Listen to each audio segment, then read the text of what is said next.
We do post these usually by about 3 o'clock. I'll have these up online, and we'll have PowerPoints and other materials that are presented here today online as well. That'll be at chcs.uncg.edu. What did you say when you first come on the phone? You said something about.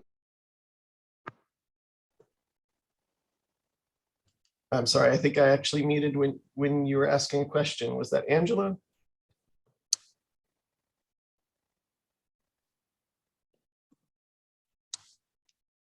Okay, I'm going to also drop in the chat one of our upcoming discussions. We have participatory budgeting process, which just opened up in Greensboro.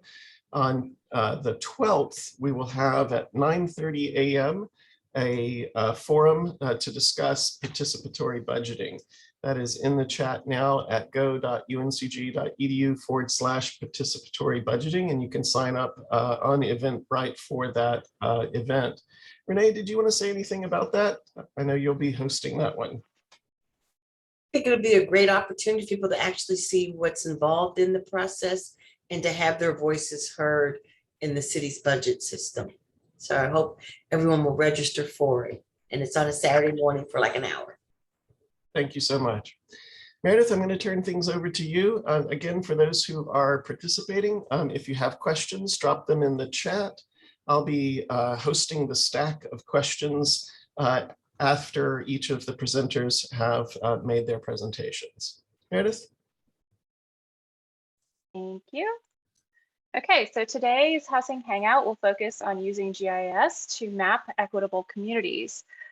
You might hear the speakers refer to GIS, and when we're talking about GIS, we're talking about the technology systems and toolboxes that are the foundations for maps used to create, analyze, and compare location information to real-world phenomena.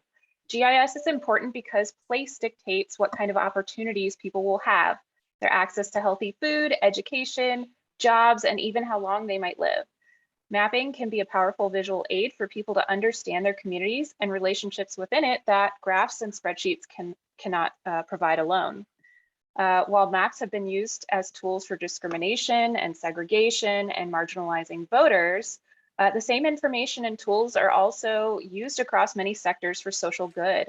So today we're going to be hearing from a series of fantastic GIS professionals who use mapping technology to reshape communities into accessible places where residents can thrive. These speakers bring unique experiences and perspectives from national, local, and individual levels, and we are so grateful to have them with us here today. If you have any questions, again, just please feel free to drop those in the chat. We will be sure to address those in the open discussion and Q&A at the conclusion of the presentations. And we hope that this topic will pique your interest as a geo-curious practitioner or advocate moving forward. So we are ready to hear from our first presenter, Bonnie P. McLean. Bonnie is a speaker and geospatial analyst working with a wide variety of tools and resources focusing on open spatial data. As an author and collaborator, Bonnie's most recent book is being published by O'Reilly Media this year, Python for Geospatial Data Analysis, Theory, Tools, and Practice for Location Intelligence. Bonnie applies advanced data analysis, including data engineering, geo-enrichment to poverty, race, and gender discussions. Her research targets judgments about social determinants, racial equity, and elements of intersectionality to eliminate confluence of metrics contributing to poverty. As a member of the National Press Club and 500 Women Scientists, Bonnie is present at a wide variety of health policy and health economic discussions. So with that, I turn it over to you, Bonnie. Thank you. Thanks. That sounded like a podcast right there. Sorry, can you hear me? And everybody can see everything they're supposed to see. Yes. Good. Phew. All right. Well, I wanted to just really quick, because I know we have a lot of information and I want to have time for questions and all of that stuff. I started off as being, a healthcare person. I worked in public health, healthcare data with hospital systems, Medicaid reform, and I was asked to come in and usually just look at the EHR data and try to make sense of it. And somewhere along the line, after working with Cedars-Sinai, who was integrating some geospatial information because they have so many clinics spread over their geography. I started becoming interested in location intelligence and geospatial work. And what I really loved about that is I wanted to take my analytics side and then the side of me that was looking at social inequity, social barriers, the built infrastructure, and find a connection. And I saw this quote from 1802, believe it or not, from a philosopher, Kant, where they're talking about without consecutive geography, you don't have anything. If you don't know where something happened, you're sort of leaving stuff on the table. And what you're seeing underneath here is Birmingham, Alabama. And I can't really show, well, I don't know if I could show you where I can't see it in my screen, where the bombing was, the 4 little girls back in 1963. And I was looking at the built infrastructure, trying to see how some of those communities may have evolved. And, I found out that, when I was working with a lot of my clients lately have been hospital systems because they're trying to look at the different communities that they're trying to engage with and find out why the outcomes were so different. And I found that if my first slide was usually something looking at the FHA, Homeowners Loan Corporation, from the 1930s, back when they were underwriting loans in response to the 1930s having a housing shortage after the war. So they really wanted to push white people into homes and suburbias and try to restrict gaining access to Black populations. And this was kind of like state-sponsored segregation. And the reason I bring this up all these years later is when you lock in a land use system, you are locking it in. So even though this was from the 1930s, when we look at our communities today, we're going to see some patterns that really haven't evolved. And I want to show you that really quickly here. This is usually like a 2-hour workshop. So we're just going to fly. We're going to be flying through some of this. So here's the underwriting manual. And if you look at the bold area right here, they're saying, let's not inharmonious racial groups, no, and they're defining these based on race. And this is the 1930s. So people are not getting access to the housing. And when they are, they're getting pushed into urban housing, which is multiple dwelling, apartments and things like that. And so this is something we need to see when we start looking at our community and we start seeing a lot of these established barriers that have not evolved all these years later. And this is just what I do. Meredith did such a great job announcing who I am. I always bury the slide so they can kind of find out what I'm talking about and then figure out who I am.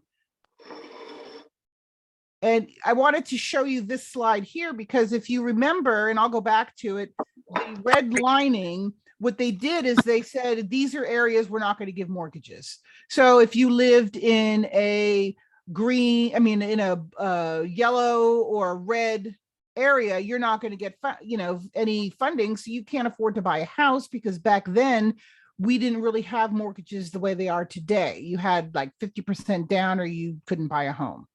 And they would underwrite when they were trying to get mortgages evolved where you had more than 5 years to pay them off and the government was getting involved. They kind of had to rate the risk of lending you money, and that's where you got the redlining, because if you lived in those areas you weren't going to be able to get any money. And I thought I would use Greensboro and kind of layer where we tend to see predominant categories of race.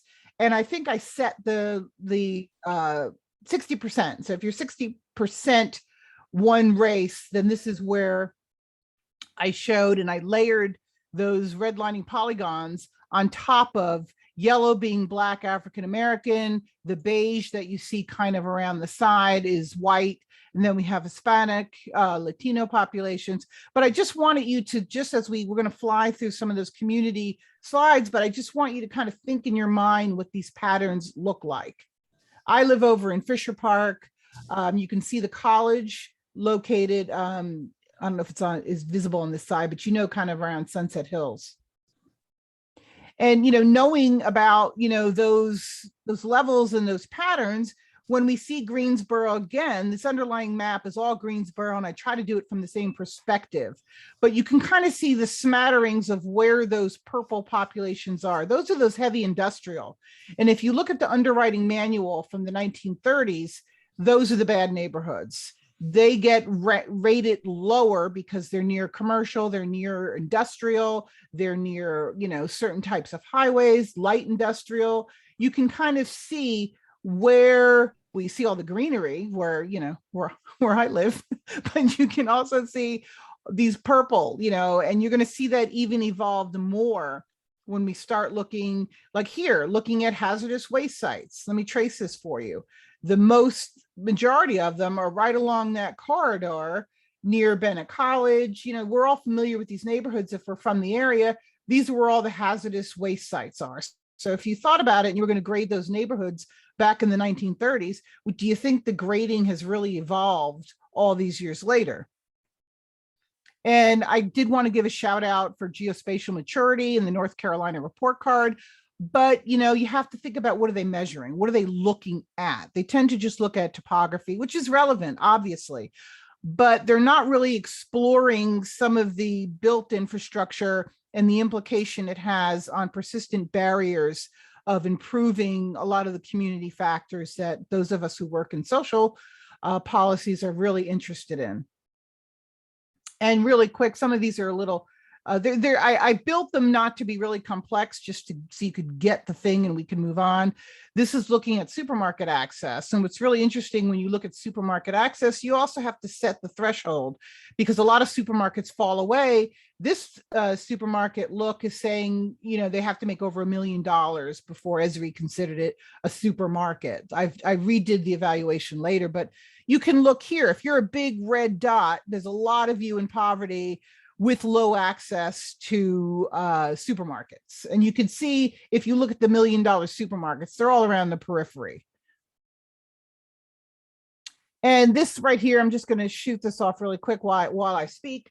If you're talking about impervious surfaces, you're talking about, there's no ground cover, there's no tree cover, there's no runoff. And if there is runoff, there's a lot of pollution associated with it. These are some of the commercial spaces. And you see, as it lightens up, those areas are more impervious surfaces being built out in Greensboro without the, balancing out of worrying about, urban heat islands, land to surface temperatures.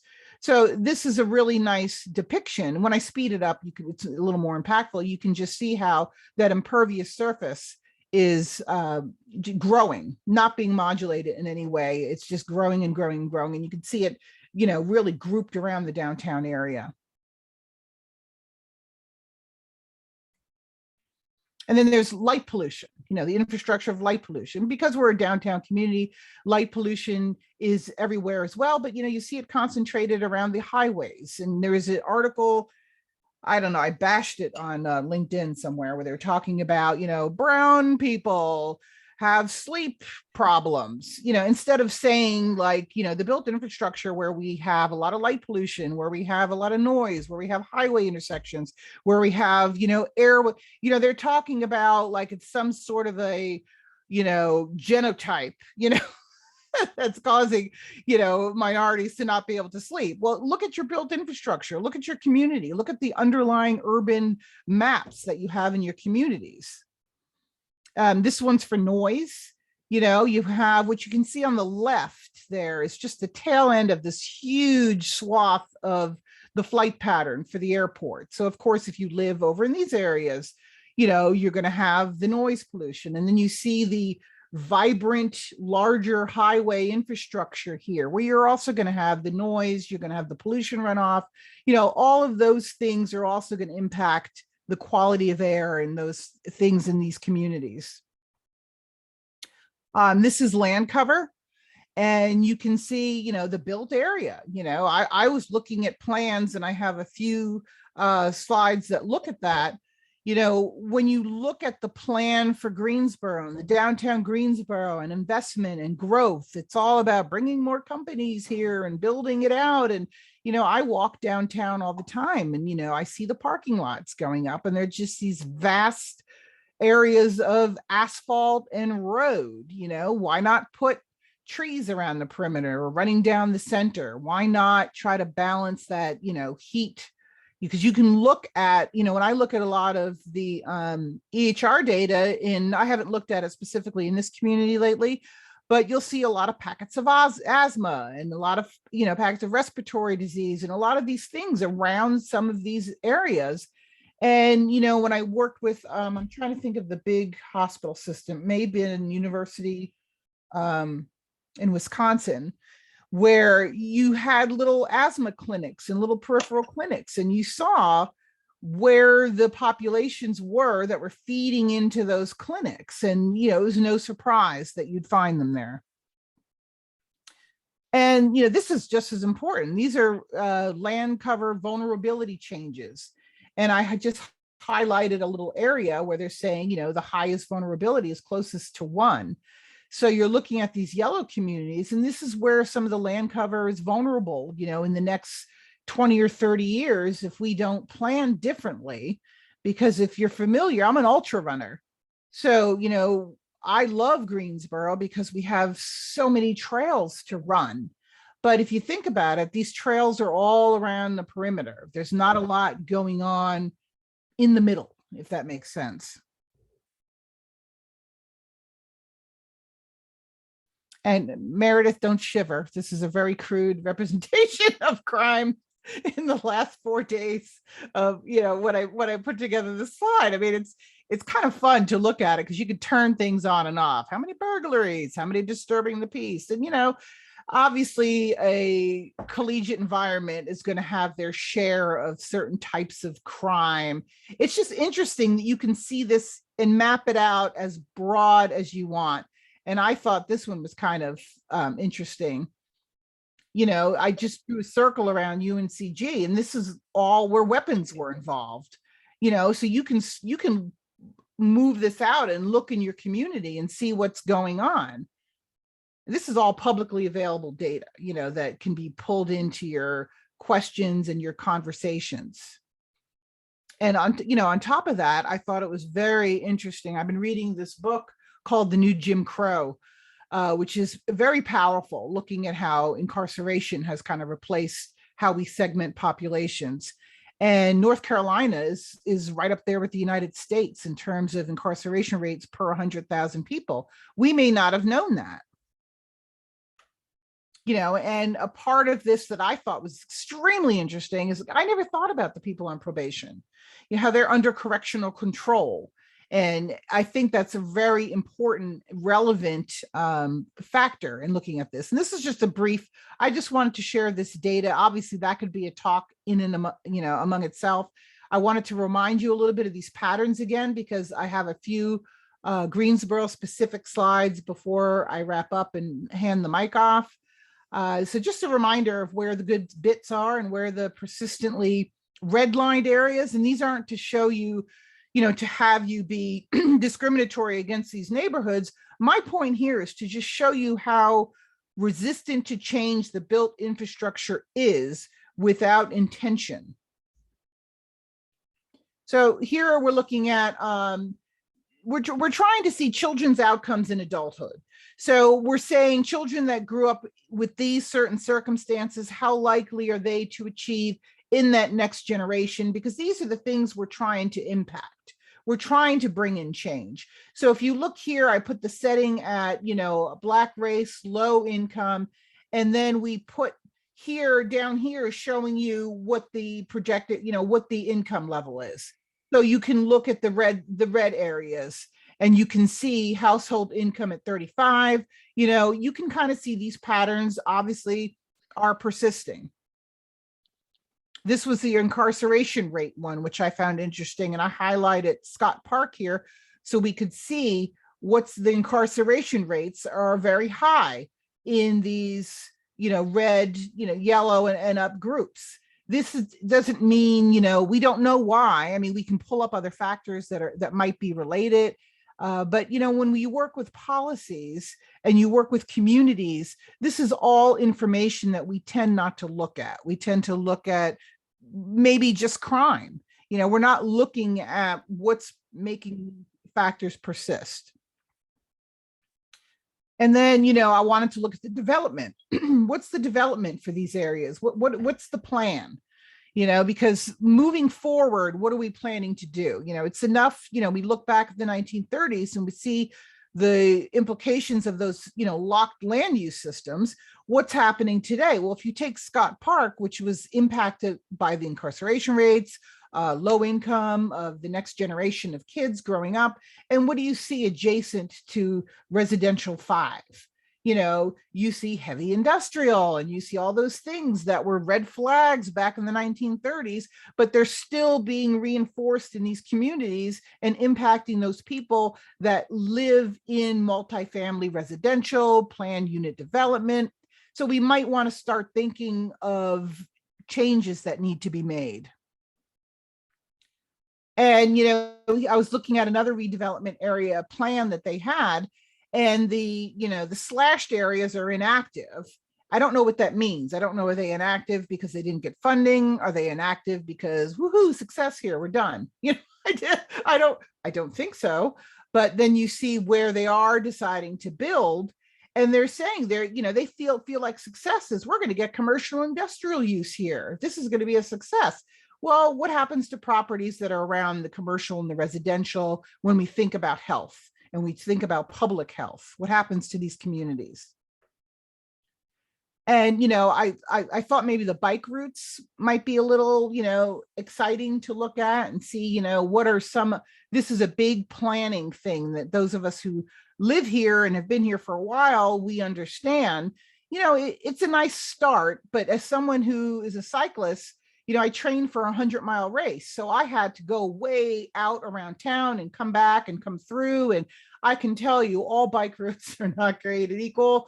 There's a lot of obstructions in the road. There's a lot of danger. There's a lot of not separation from the roads, and the cars and the vehicular traffic. So, these are other important considerations. Here's that new market one I did that's more reflective of the neighborhood, where I live and where most of you live. If you're a little white person here, which is just, coincidental, the little white people, they can walk to their markets, and the dark gray people can't. So it's just looking at the density of population and whether they can walk or not walk to, what we would consider a accessible and usable market. So I scaled these back down. They weren't just at the $1 million level. These were where we run to get, maybe some milk or, a couple eggs. And this, it's only 2 more slides. I thought this was funny. I didn't realize this was live when I put it in, and so I had to shut it down. But I was watching it, and all the buses started moving. I was like, I don't think that's a good use of bandwidth. But so you can see if your bus is coming or not.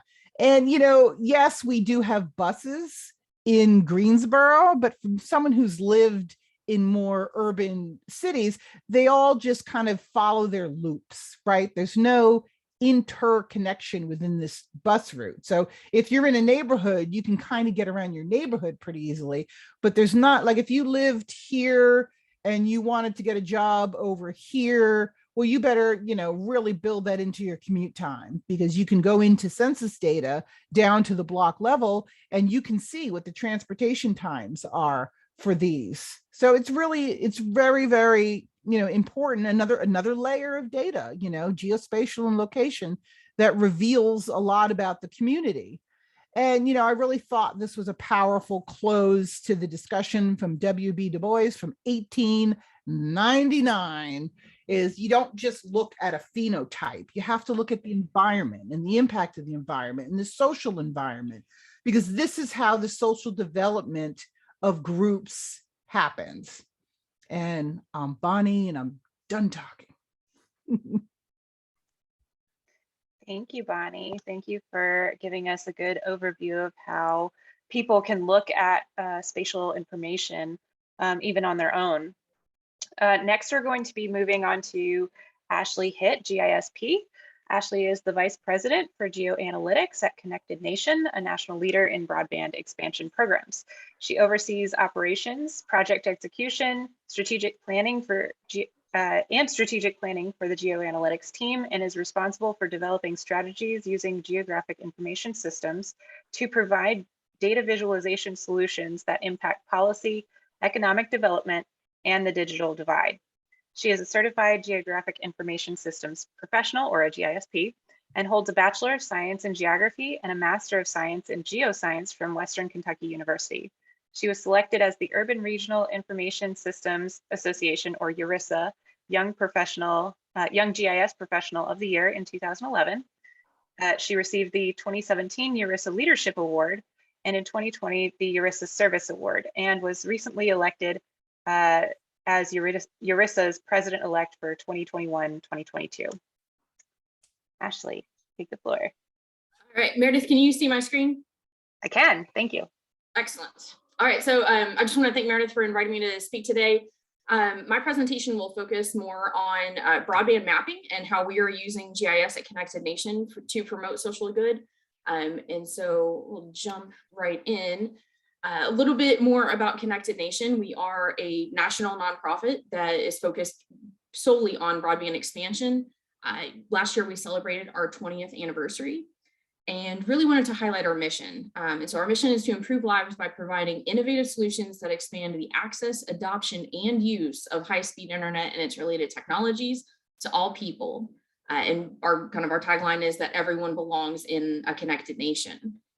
So the next three items I've got here is kind of like the why we do what we do. We believe that everyone should have opportunities to improve their lives, families, and communities, regardless of who they are, where they are, and how they begin.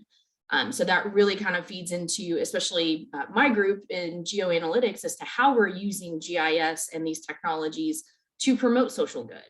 And then, how and what we do, the different tools and solutions that we provide to make sure that people have not only the access to it, but ways to adopt it and the various things that they need to know about how to use it. What are the ways that they can use e-government services, that they can do telehealth, that they can do education?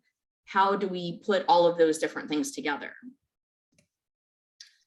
And so one of the reasons that we do what we do is because there are a large number of Americans that lack broadband service. So looking at some of the best kind of compilation of some of these statistics, we're talking about 42 million Americans. We're talking about 43% of low-income families, 14.6% of rural residents, and 16.9 million school-aged children. And so before the pandemic started, I've been giving presentations about, hey, this is really important. There are a lot of people that don't have broadband. And we really had to explain why this was such a big deal.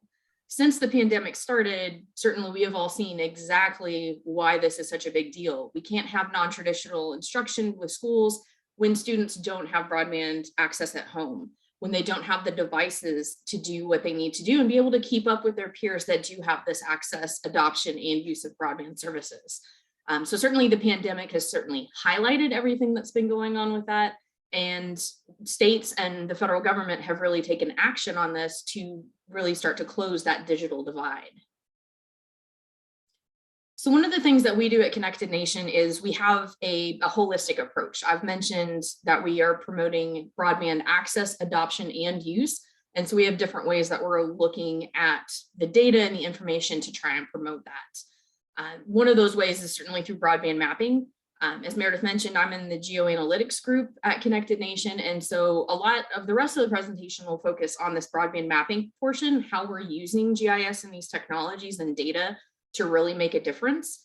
Some of the other things that we're doing to try and promote the social good, we look at community engagement.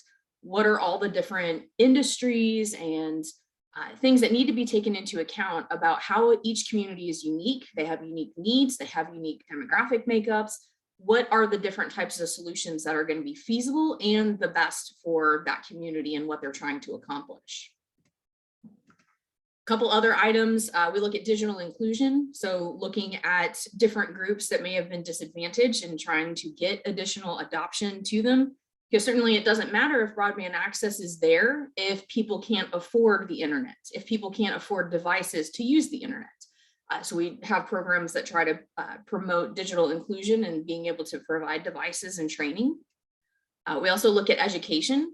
So again, that component of, do students have access at home? And then do the school buildings themselves have the access that they need to meet certain goals of having a minimum bandwidth available per student in their school, in their school districts. So we have a whole section that focuses on the education components.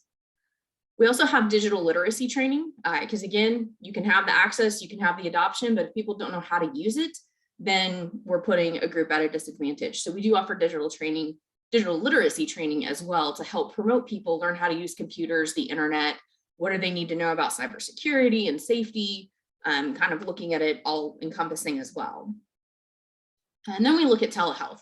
Again, because of the pandemic, that was another thing that really became more prominent, and having broadband access, not only at the hospital or the doctor's location, but for everybody who's trying to use that, especially as we've seen rural hospitals close down more frequently or more often, then what's the alternative to that? And so if people do have broadband access at home, they'll be able to take advantage of those telehealth opportunities. So focusing more on that broadband mapping component, how are we really using GIS to promote social good? First, I wanted to kind of establish a definition. And right now, the FCC, the Federal Communications Commission, they kind of manage what that definition looks like. And currently, the broadband definition is 25 meg download and 3 meg upload. And some people, depending on who you ask, think that is sufficient. And then some people, as we've been at home over the pandemic, have found that that is not sufficient, depending on how many people are in your household, how many devices, how many people are streaming, how many people are on video conferences, trying to upload information. That's not high enough anymore. So the current definition is 25 by 3, but there are also pushes to move to at least 100 meg download. And some people are looking at actually symmetrical. So a 100 meg download and 100 meg upload, so that those incoming and outgoing speeds are actually matching, so that people can do more with it. Another thing I wanted to define real quickly is the different types of technology that are being talked about. So we've got our mobile broadband service, the things we're using with our cellular device, our cell phone as we're moving around, that signal can move with the device. But mostly what we're going to talk about today is focused on fixed broadband, what is actually coming into your house. And so that might be by fixed wireless, still a wireless signal, but there is an antenna that goes on your house or your home location to where it can actually grab that signal to a fixed location. We also have cable and fiber and DSL, all of which are considered wireline. There's a physical wire that's going from telecom equipment into your location. And then we've also got satellite. There's been a lot more discussion recently about satellite services, the low Earth orbiting or LEO satellites that are going to be able to offer additional services, lower latency than more traditional satellite services. But for our purposes today, we're going to focus on the fixed broadband. What are people physically able to access at their home location? So one other thing I wanted to bring up is that there is currently a national broadband data set available for people to use, and that's available through the FCC. So they have an interactive mapping application at broadbandmap.fcc.gov, and that data is collected twice a year from the provider community. However, we have seen that there are significant issues and challenges with that data. So current federal data is not adequate for local planning. If you are trying to figure out exactly what parts of your community do and do not have service, this data has proven to not be sufficient for those purposes. Just one quick example, because the data is on the way to getting better, but just a quick example of what it's doing right now. So the image at the top is just a quick map of showing if a broadband service provider knows exactly which roads they can serve and which houses along those roads they can serve, they might be represented by the map at the top. But in order to meet the requirements of what the FCC requires providers to submit, they have to submit the census blocks that they can offer at least some level of service in. So that ends up being a binary yes or no for that census block. And so the image at the top gets converted to the image at the bottom for submission. And so we can see that we're now overstating where coverage is physically available. And so our role at Connected Nation, we have been focused on trying to get to the image on the top. Where's the service actually available so we can more appropriately identify who is served, who is unserved, who is underserved, and then be able to make more proper decisions based on that information. Not going to go through all of this. I know they're going to post the slides as well. But just some of the primary challenges I mentioned: using census blocks as opposed to actual network data. Telecom networks are completely independent of census block boundaries. And so being able to focus on where the service area actually is can make a huge difference. We've also seen that not all broadband providers have different location intelligence or GIS technologies to be able to manage and maintain this type of data to show where they actually exist. Some of the data is only filed as the census block list. Some of the data can be old by the time it's actually published. So right now, the data that's currently available from the FCC is from December 2020. So any of the build out and expansion or any changes, decommission that's happened since then has not been published just yet. And then there's also some issues with the provider data not being actually validated and confirmed as truly available. And so that is, all of these things are compounding to create a data set that's not as usable as we would like it to be. The good news is that better federal data is on the way. Towards the end of the presentation, I'll mention some new policies and things that Congress has enacted that's going to help make the federal data that the FCC has much, much more better, much more detailed, much more accurate. So one of the things that Connected Nation is doing is we're really trying to put forth the best, most accurate, most detailed broadband data that can exist currently. And so we are looking at ways to map those systems. How do we get information out there? How do we get data visualizations to show the changes? And so one map I wanted to show real quick, the orange gold color on this map is showing where the FCC data showed Walton County, Florida as being served. And we had an engineering team that drove every road within the county, mapping and tracking all of the telecom assets and infrastructure within the county to figure out where is it truly, and then how do we compare that to what the federal government thinks is there, so that we can then identify where are those places that still need the most attention. So zooming in here to part of the area, the purple color on top of this is showing where we actually found services to be available at speeds of at least 25 by 3. And so the gold that you can still see underneath it, those are all areas of overstatement.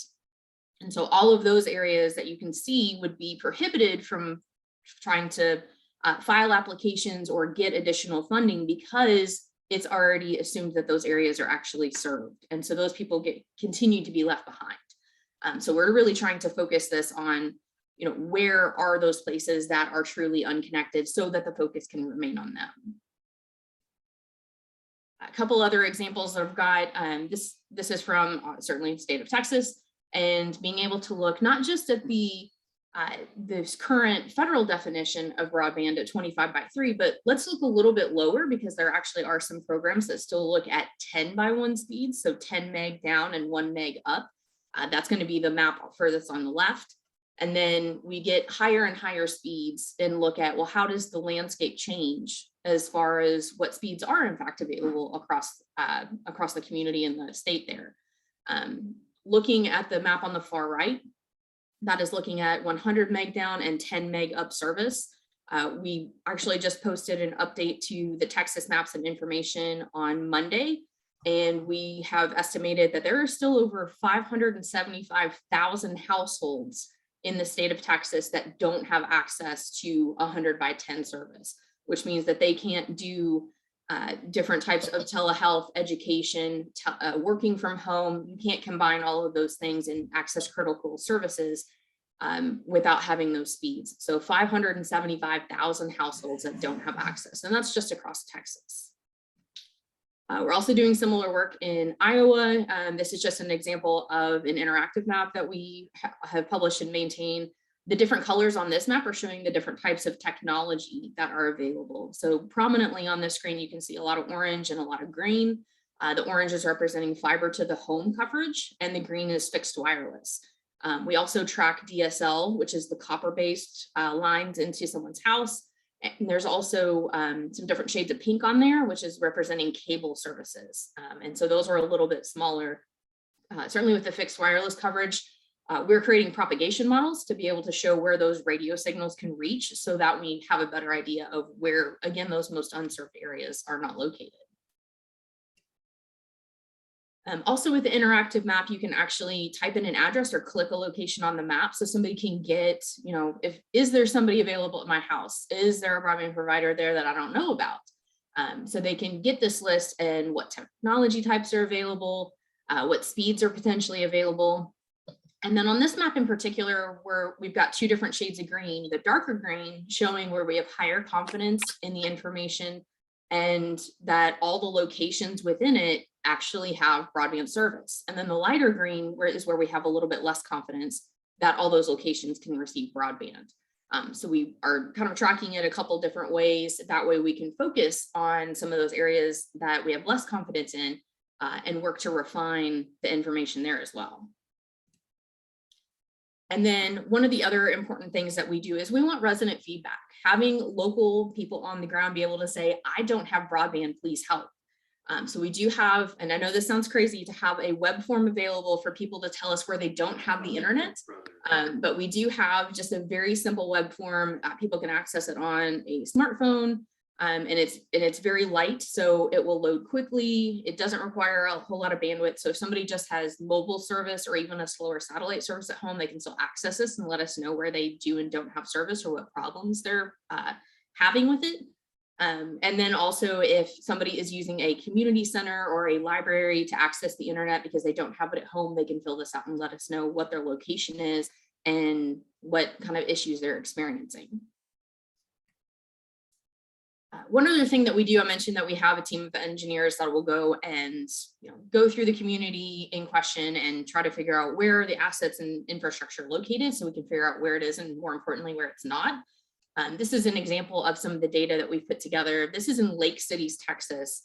And so all the different lines that you see that are not roads, these are all infrastructure routes from different telecom providers.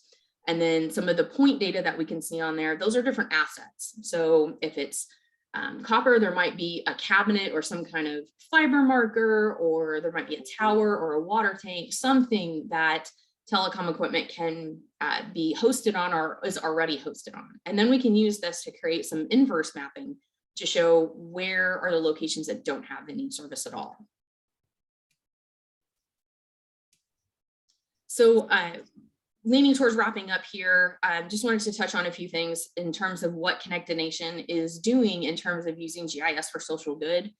We are conducting independent research on licensing databases, provider websites, other information that might be available from public utilities commissions, other state type agencies, or even local information on where providers have permits to have certain assets and infrastructure. Again, so we can identify where the service is. So more importantly, we can identify where it's not. And so as I talked about early on, the federal data that's currently available is at census block boundaries. And our mission is to map the actual broadband service areas independent of those census blocks or other arbitrary boundaries that don't have any impact on where those service areas are. We also collect that public feedback on discrepancies. So in addition to some of the web forms, even though they're light web forms, obviously there are still a lot of people that don't have any access to the internet. And so working through Farm Bureau locations, county and state fairs, trying to collect information from people face-to-face as well. Certainly that was happening a lot more pre-pandemic, but still looking for people to submit that information, whether it's through a phone call or submitting a paper form that can be digitized for processing as well. We also conduct field validation to independently verify broadband network coverage and speeds. So even after a provider supplies information, we are still going out in the field and verifying that that data is in fact correct or accurate. So if we receive public feedback, or perhaps from an economic development agency or any other entity who goes, hey, I think something's wrong with this data, that I think the map is wrong. After we get that type of information, we'll go out and confirm it and then make changes to the next map to make sure that it's more accurate than the previous iteration. And so all of that wraps together so that we can truly identify who and where are people unserved or underserved, so that we can really mark where that attention should go, where funding should be going, and really identify where people are in the most need of assistance to get connected finally. Last thing is I wanted to mention some of the policy implications because there has been so much going on in regards to broadband and infrastructure in general. So looking at our community approach for how we're helping either local communities or even up to the state level, obviously not one size fits all. Every community is unique and they have their own objectives. And so we really take that into account when we're working with local champions who go, hey, we've got a problem. Here's where we're at. Here's the objective. Here's where we want to be. And then what are those broadband related solutions that can help them get there? And so we will help communities develop a technology action plan so that they can take that and go, oh, here are the things that we can implement to hit our goals and what we're trying to do. Are we trying to attract a data center? Are we trying to keep people from leaving? Because we want to, keep the residents that we have or continue to grow. But if we don't have service, people are going to start leaving. They're looking at it from agricultural, tourism perspectives. So whatever the things are that make communities unique, those all play a role in how and what type of solutions can really help them expand their broadband access, adoption, and use. Another portion of this is related to federal policy. So one thing I wanted to mention is the Broadband Data Act of 2020. That was something that we advocated very heavily for, because as I mentioned, the FCC data has been not good enough for local broadband planning and identifying where expansion needs to happen in the most accurate, precise, and detailed way. So we really advocated for that. And now the FCC has funding to completely revamp their mapping system of what's required of providers to submit. It's going to start being at the address level, and they're currently in the process of implementing those items as well.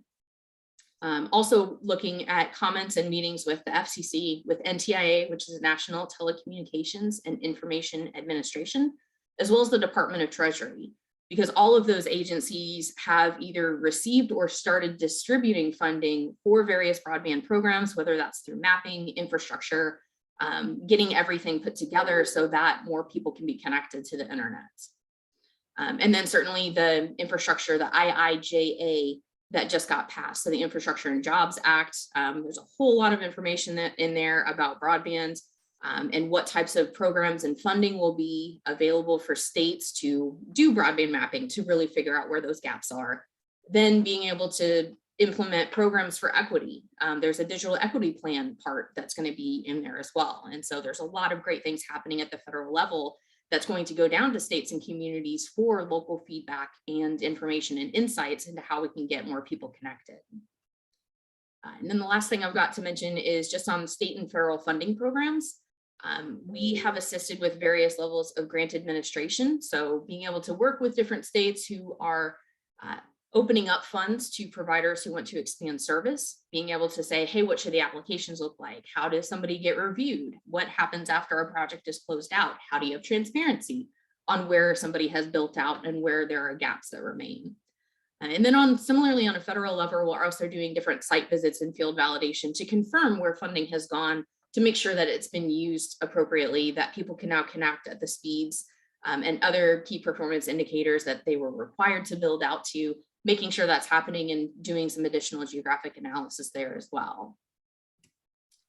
So with that, I will turn it back over to Meredith, and just some contact information here. Please feel free to reach out with any questions that you might have. And I'm happy to be here. Thank you, Meredith. Thank you, Ashley. That was really insightful. We're going to turn it over now to Greg Babinski. Greg is a GIS management consultant and founder of GIS Management Consulting Services, LLC, located in the greater Seattle area. Between 1998 and the end of 2001, he served as the GIS manager, the GIS finance manager, and the GIS marketing and business development manager for King County GIS Center of Seattle. Previously, he worked for 9 years as a GIS mapping supervisor for the East Bay Municipal Utility District in Oakland. He holds an MA in geography from Wayne State University. Greg is a GISP certified professional and a past president of ERISA and founder of the past chair of ERISA's GIS Management Institute. In 2005, he founded The Summit, the Washington State GIS newsletter. And in 2019, he was awarded an Ethical Geo Fellowship by the American Geographical Society. In addition to GIS consulting, he is a GIS researcher, author, and instructor. So Greg, passing it to you. Thanks, Meredith. Can everyone hear me okay? Yes. Good. Okay, so I wanted to talk about, thanks Meredith for explaining to everyone that GIS is maybe a proxy term for mapping, the focus of mapping up equitable communities. And, I come to this presentation and this work as a GIS professional. And I believe very strongly that there is a GIS profession, and I'll explain how, because there's a profession, there have to be some moral imperatives. It's not just like, can we do things, but what things as professionals are we obligated to do? And so you see, that's a little bit of the focus of what I want to talk about today. So here are just some of the thoughts that I want to share with you.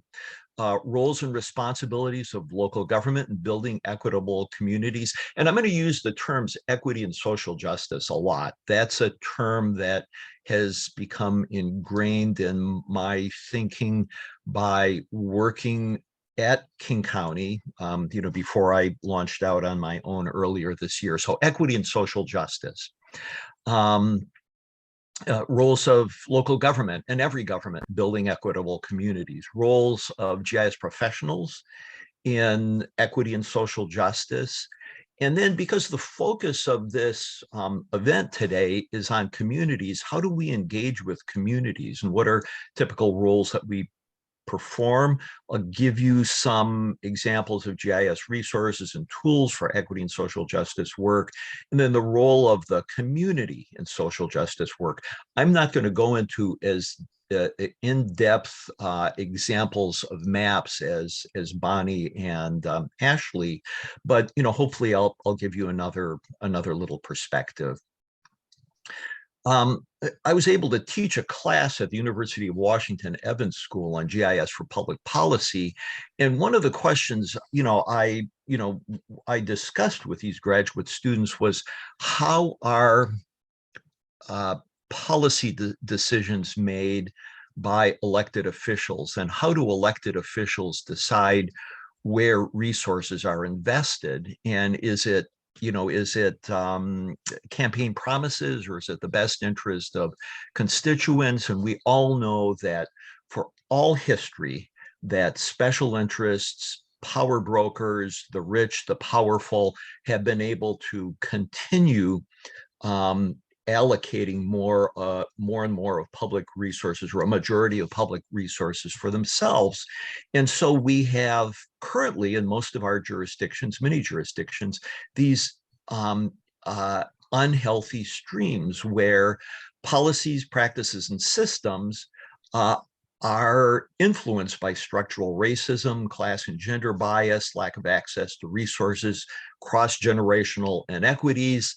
That results in conditions that for many of our communities, or segments of our communities, have negative impacts, and that results in lifetime outcomes. You look at the lifetime, the results of individual lifetimes, and then aggregated lifetimes in communities, and you have increases in incarceration, which other slides were showing, obesity, homelessness, health problems, all of these other conditions then that government agencies try to throw a lot of money at. We need to do something about homelessness or health problems or untreated mental illness.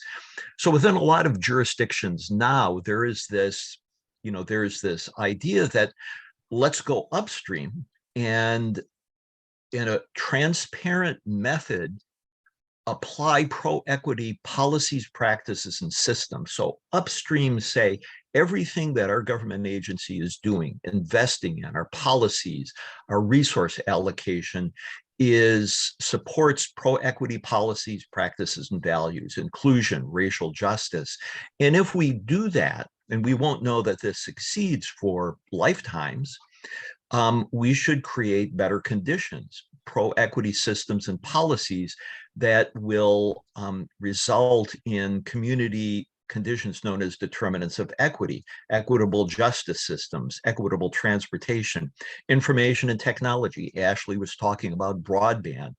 And what are the outcomes? We'll have better health, we'll have high qualities of life, healthy years lived, and so on. So this is like a high level theory of how government policies and allocation of resources can be and should be changed in the future. What's the role of GIS professionals for equity and social justice? Well, geography matters. Bonnie, I loved your Immanuel Kant quote. And, he was right.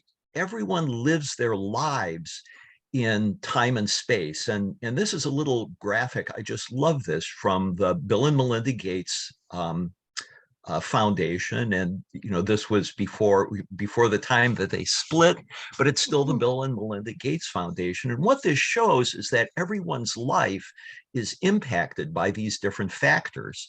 And Bill and Melinda, growing up in the Pacific Northwest in the United States, geography was pretty benign, not much for Bill to worry about with demographics. Melinda had her gender that was an impediment to a successful life in her case. And then shocks and fragility, none of these really impacted Bill and Melinda. Socioeconomic factors, got good governance in the Pacific Northwest.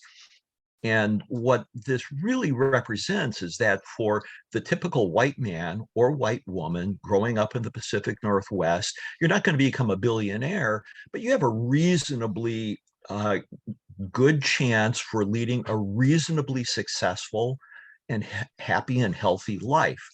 But a girl born in the Sahel in Africa, the geography is terrible, poor soils, poor climate, demographics, her gender, race, religion, age, ability are all detriments to her success in life. Climate change, conflict, natural disasters, these are really impacting the Sahel. Minimal income, access to education, access to services, and then for the little bits of taxes that her family pays, do they have responsive governance? And so I think this is really powerful to show the impact of geography in a life over time. And one other comment about this, after I looked at this for about a year, I was thinking about refugees, and I've come to the conclusion that refugees are really wonderful geographers, because let's imagine this girl's family in the Sahel.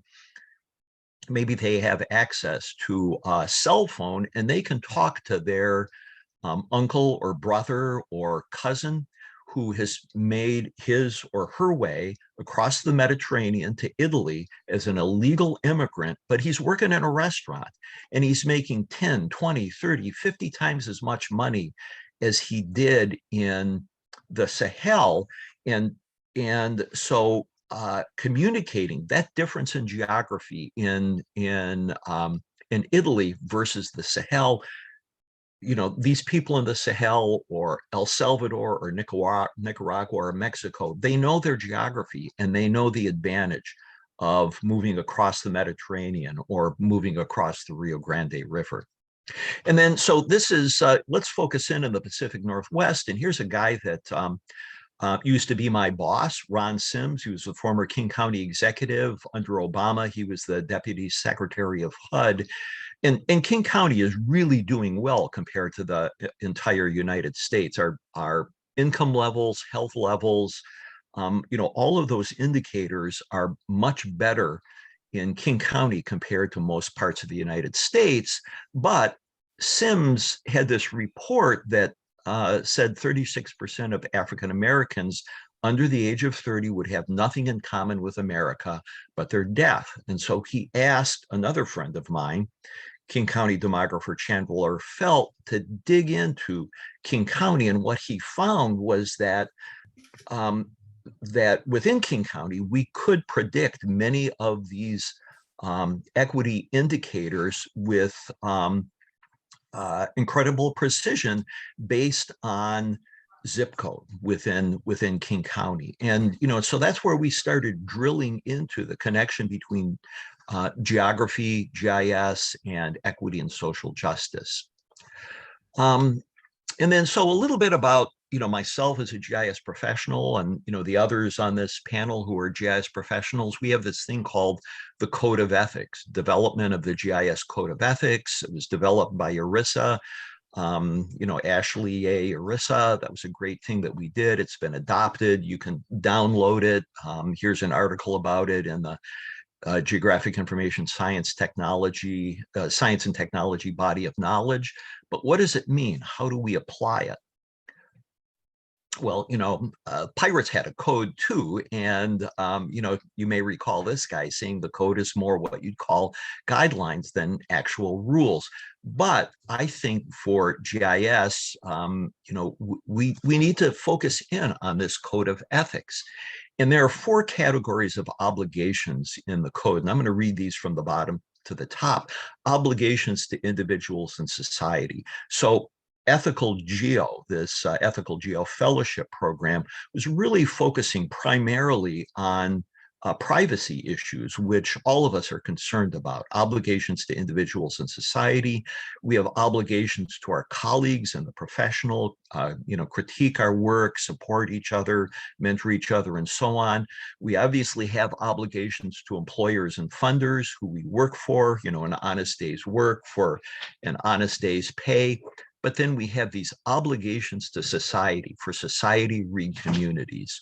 So the GIS professional recognizes the impact of our work on society as a whole, on subgroups of society, including geographic or demographic minorities, on future generations, and inclusive of social, economic, environmental, or technical fields of endeavor.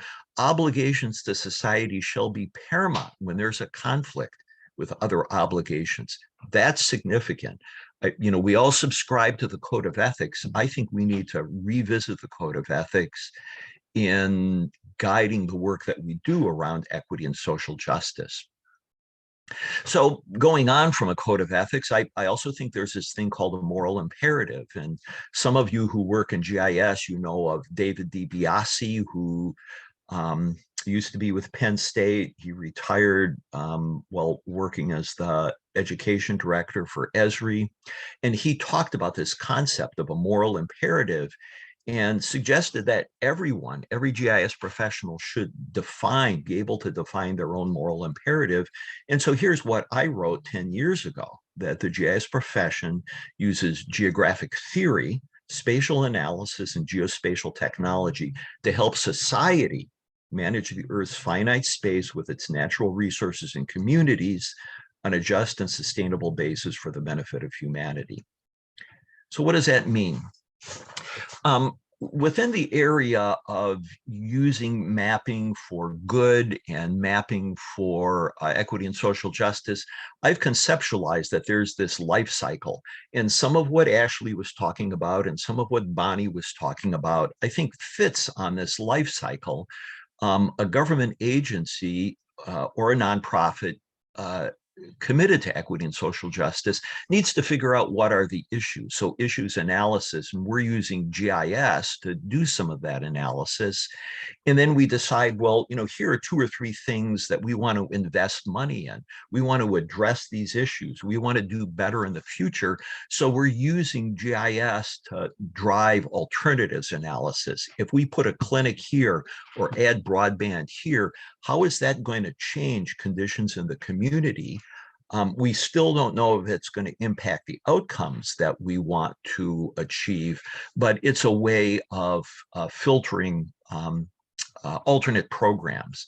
And then when we finally implement a program or multiple programs, we want to use GIS to promote stakeholder awareness through things like GIS-based dashboards.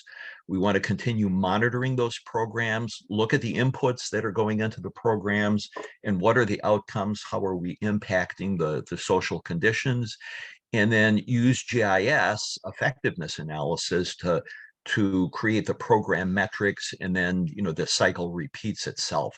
And GIS for equity and social justice, mapping for community good, is not going to be done in a budget cycle or a year or a 5-year planning strategic plan or anything like that. We're talking about putting systems in place that we're going to be able to revisit 5, 10, 20, 30 years from now and say, what were conditions in our communities in 2022? Now it's 2042. How have things changed, and how have these investments in different methods of investing, how have they made a difference in our communities? It's really like a science of government policy, a more scientific basis to government policy. Now, a couple examples of using maps and mapping. Here's one that started looking at transit access and parks. And this was from the Wilderness Society. King County has got great transit. We've got over 120 million transit users per year, and we've got a great park system. The Wilderness Society was interested in finding out how easy it is to get to these parks resources using transit.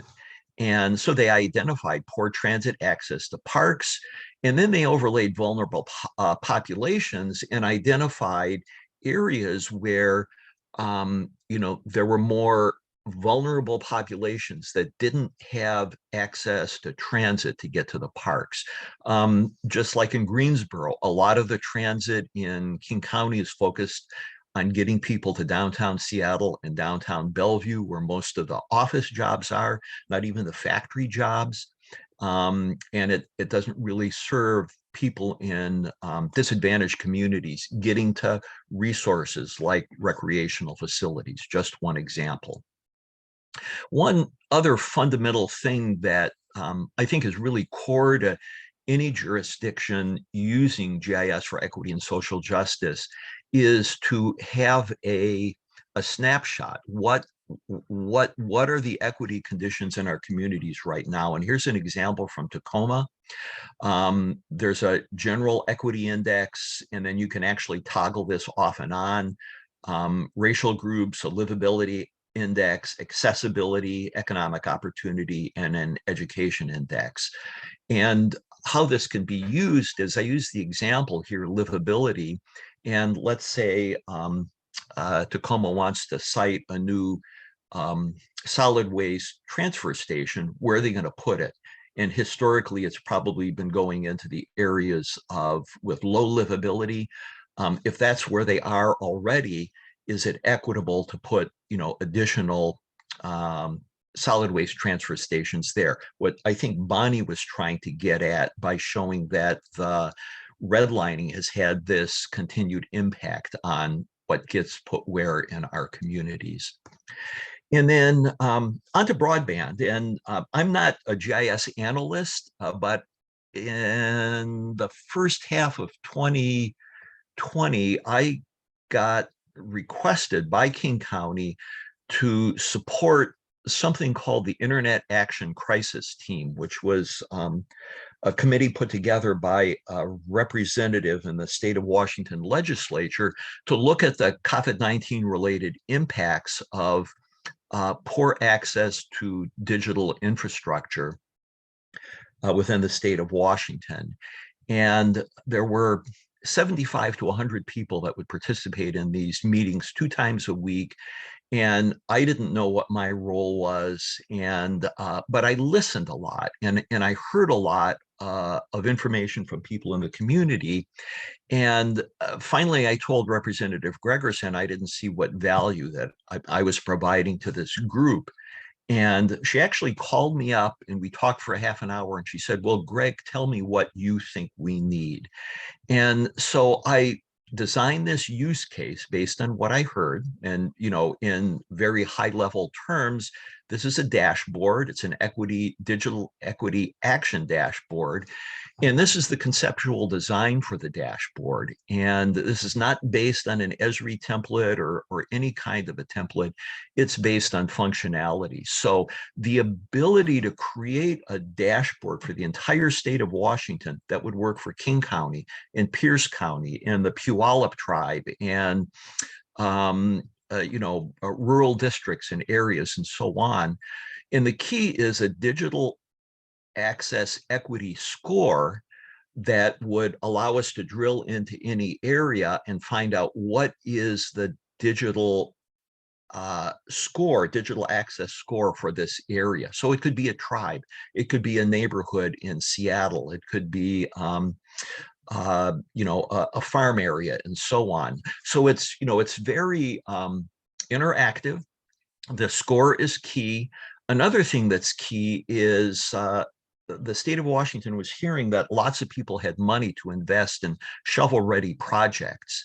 Well, where are the shovel-ready projects? Primarily, it's going to be areas that have good digital access or lobbying and wealthier areas to begin with. So this was a way of saying we want to focus on the areas where the need is greatest.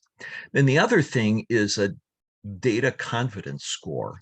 And many times GIS people combine data sets that have varying lineage. They were created in different time frames, and we need to be open and honest about the confidence we have of the data that we're showing.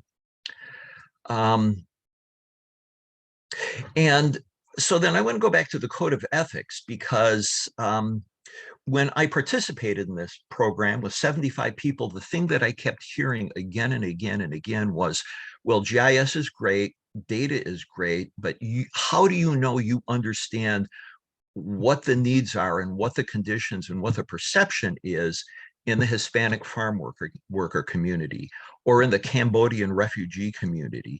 And I was flabbergasted because I don't know. How do we know that our maps and data represent reality? So there's this new thing called quantitative data criticism.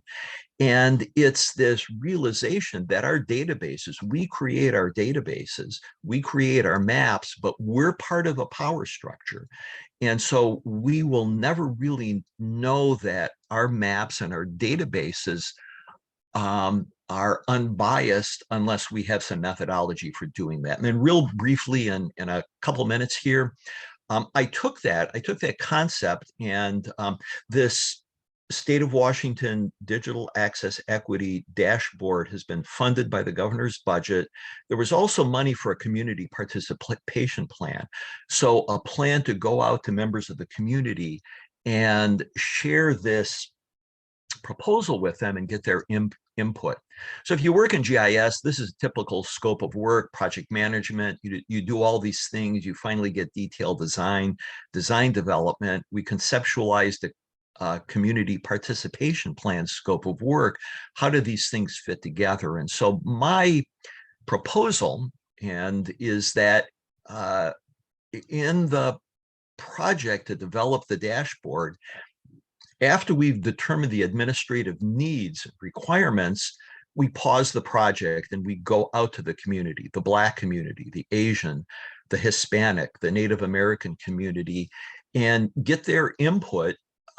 Let them have input on what their needs are in ways that the data doesn't reflect their lived reality, and then bring that back through using something called the Zachman framework of enterprise architecture to then require the conceptual design, architectural design, and detailed design to the degree possible address the issues and the concerns that were created during the from the community participation plan. I'll just wrap it up with some resources. Here's some info about the ethical GEO Fellowship program. Because of COVID-19, they haven't solicited for new fellows, but I believe that later this year they're going to be doing that again. So if you're interested, check that out.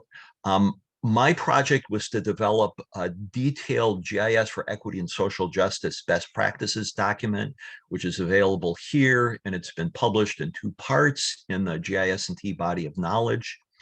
I have authored and co-teach a GIS for equity and social justice workshop. It's been presented to over 600 people. I have a new workshop that is going to be offered for the first time on the GIS Code of Ethics for GIS professionals. Here's some contact information. And lastly, here's a LinkedIn GIS for ESJ group that I would encourage you to participate in. With that, thanks for your time. Thank you so much, Greg. Our last speaker is going to be Frank Romo. I'm going to actually, let me pause before I say this introduction. If you have any questions for our speakers, please feel free to drop them in the chat. We've seen a few questions trickle in. We have one more speaker, Frank Romo, and after that, we're going to have an open Q&A and discussion. So let me introduce Frank, and I'm going to pass it off. Frank hails from Los Angeles, California, and is the founder of Romo GIS Enterprises, a data design and research collaborative aimed at promoting the public good through innovative technical solutions and research. Frank has a long history of being a community advocate, planner, and activist in the areas of urban design, public health, and social justice. As an entrepreneur, Frank seeks to provide communities with the training and technical solutions needed to empower residents and inspire people to make an impact on their local communities. Frank currently works for the city of Detroit, implementing new data strategies and methods to improve the city's 911 system and public safety agencies. His overall mission is to use his expertise as a scholar and urbanist to improve the design, safety, and livability of cities. So with that, I'm going to turn it over to Frank. Take it away. Hey everybody, great to see so many people here. I hope y'all still with me. Thank you. There's been some excellent presentations. I think so many good points to hit on, from Greg talking about the equity piece and social justice, Bonnie talking about the intrinsic nature of our cities and how they have used GIS and mapping to disenfranchised communities. That's kind of really where I live. The work that I do is focused on working with communities who are similar to places where I grew up. I grew up from Los Angeles, East LA, and growing up in Los Angeles, I saw a lot of the things that got me engaged in community organizing. I was trained as a community organizer in Los Angeles, did work around food deserts, did work around labor rights, a lot of different things, and found my way to GIS. GIS was an opportunity for me to, as a community organizer, kind of put on a different hat and say, all right, we know that community organizing, boycotting, whatever the methods are, there are certain ways to enact change on the ground. However, I saw that there was a missing piece, and that piece was the data or the technology. And especially as we've gone into the past 2 years into the pandemic, well, some of my most recent clients have been a lot of nonprofit and mission-driven organizations who weren't able to keep up with the transition into the technical space because their data or their infrastructure systems were out of date. And for me, the way I always speak with my clients is talking about how there, as Greg pointed out, there's big power dynamics in data and in mapping. And that's something that critical cartography is something that I've really wrestled with a lot of my life, because as long as the folks who are making the maps, implementing the changes, and to Greg's point, are making those things happen, as long as they're not representative of the community, don't understand the community, it can be very top-down approach that doesn't leave much room for the community members to speak up and have their own influence. And so what I really do is really bring my community organizing strategy along with the techno expertise, kind of combine them into this model where we focus on people, processes, and technology. And as I said, we try to inspire the next generation of leaders to think critically, be curious, and challenge the status quo. As I said, I'm an organizer and activist, so I'm always trying to mess stuff up, always trying to question power, always trying to make sure that folks who have been disenfranchised now have access to tools and knowledge that can help them flip the script a little bit. And I think GIS is really one of those pieces. So I'm going to go over two different case studies today where how we use this model of people, processes, and technology, and use GIS specifically, but technology as a whole to really make an impact in the communities that we're working with. As Meredith mentioned, I work in the city of primarily in the city of Detroit. For the city, I worked through my day job working to improve 911 access and public safety help. But through my own consulting, we do a lot of work with community organizations in Detroit and around the US to help improve infrastructure and try to enact change. So one of our clients that we're going to talk about today is the Detroit People's Platform. And the Detroit People's Platform is a great organization that focuses on a lot of the things that we're talking about today. We talked about household income. We talked about access to transportation. We talked about access to supermarkets and those kind of things. So this is just a quick screen grab of one of the platforms that we built for the organization. It is a hub site where they can now access a lot of their data. And, you know, we kind of got the gist of it now. The point of GIS, of using this technology, is to help visualize data, bring attention to issues that a lot of times our community members know what's going on. They know that there is high frequency of traffic accidents on that corner. They know that the kids don't have walking routes to school for that particular school. They know these things intrinsically in their mind through their lived experience. And so what we try to do is try to understand that lived experience by speaking with them and working with them, and then channeling that into applications, maps, data sets that can help prove that lived experience, and help provide them or equip them with the tools so that when they go to the mayor's office, when they go to their city council member, they don't only have those lived experiences, but they also have the data to back it up. Because unfortunately, as we know with the power dynamics as they are sometimes, sometimes those lived experiences and those real life examples aren't enough sometimes to sway those in power. So I think the data aspect is a really important part. And I really love being here with so many folks in the community, because what I want to showcase, is that GIS isn't just this high level thing that only experts or professionals can do. Everybody, if can pick up a stick and get in the game. We have folks from the Detroit People's Platform. This is just a little bit about their organization. They recognize that Detroit is a majority Black city. They recognize that there's immense gentrification going on right now. They recognize that there's immense poverty in some of these neighborhoods, evictions, water shutoffs, everything kind of stacks up. And so this organization, like many organizations I work with, says, okay, we want to make an impact. We want to make our communities better.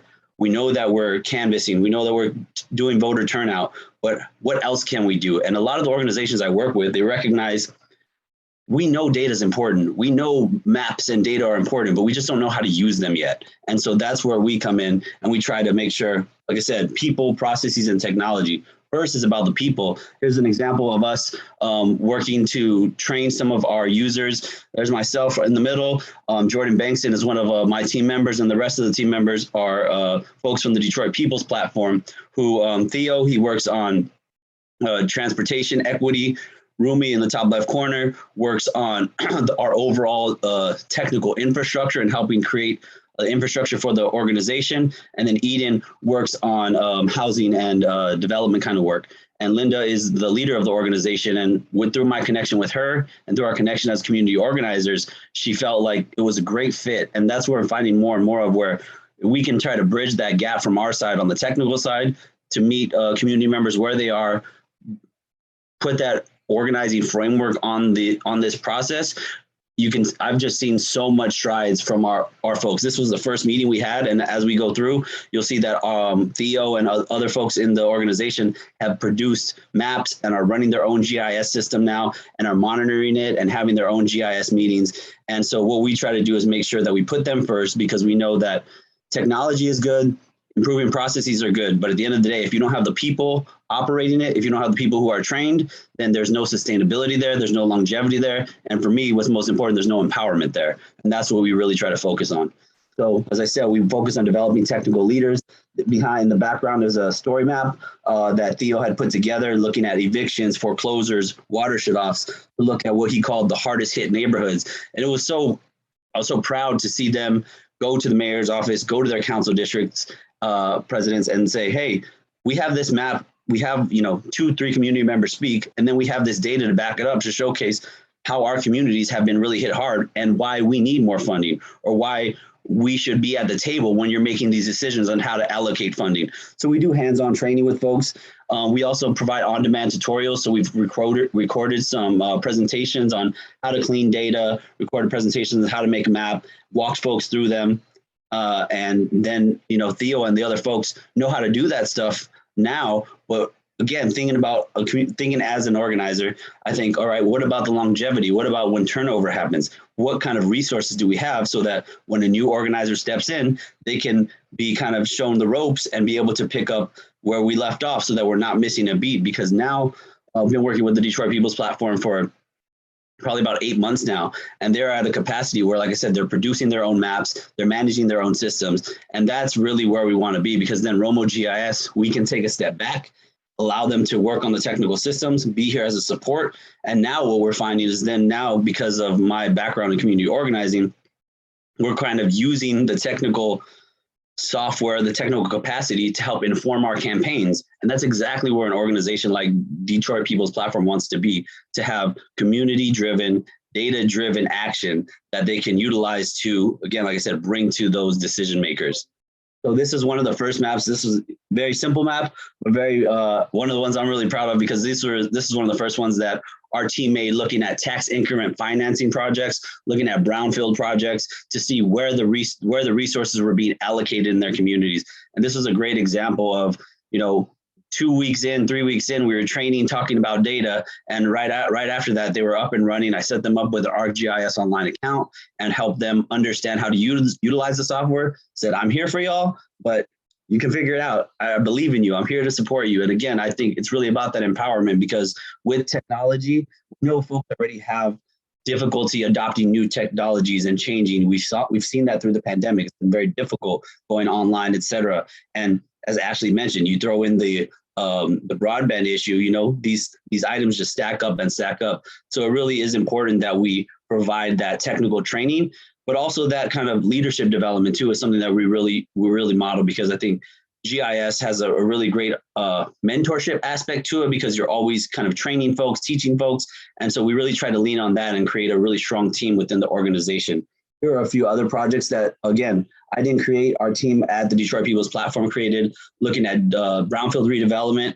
And then on their hub site, which we just launched, it's something very basic, but community resource maps. Where's the transit? Where are the health centers? Where are the community centers? Where are the cooling or heating centers? Very basic things that, again, I know it's off of this street, but for somebody to be able to pull that up on their phone, mobile device, or be able to have a print version of it and say, I didn't even know there was one 2 blocks away, that can make a big difference between somebody, not overheating in the summer because they knew how to find a cooling center, or being able to find resources or services during the pandemic to get access to food or other resources that they may need. So I really like this set of maps, because it really does show, they're very basic maps, but it shows, hey, we're here to provide information to the community. We knew, again, not me, but the community members of Detroit People's Platform knew, hey, we need to have a map where all the health and children's centers are, where the WIC centers are, where the food pantries are. And I said, all right, let's do it. We went and found that data. I showed them how to clean the data. We mapped it, and now it's available for their constituents. And now, so this was one of the major projects that kind of culminated with the Detroit People's Platform, was a story map that was put together by our team. By our team, I mean the Detroit People's Platform team, about left behind neighborhoods. And it looked at, the high rates of foreclosures in the city of Detroit, the evictions, the water shutoffs. And of course, when you kind of combine that with we added additional layers of the COVID exposures and COVID deaths into that.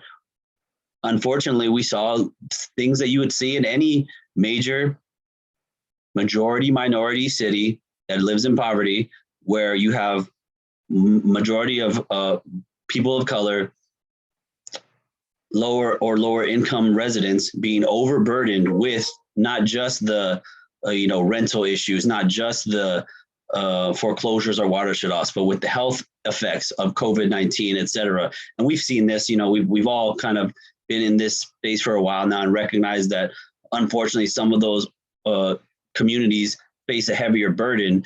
And so again, what we try to do is provide the tools to say, hey, decision maker, you can't tell us anymore that this isn't true. We now have data to back up our stories of my cousin getting sick, of my cousin getting evicted, of my somebody in my family not being able to do what they need to do because they had a water shutoff or things like that. So again, we're trying to pair that lived experience with the technical aspect, because that's where we find it to become the most powerful.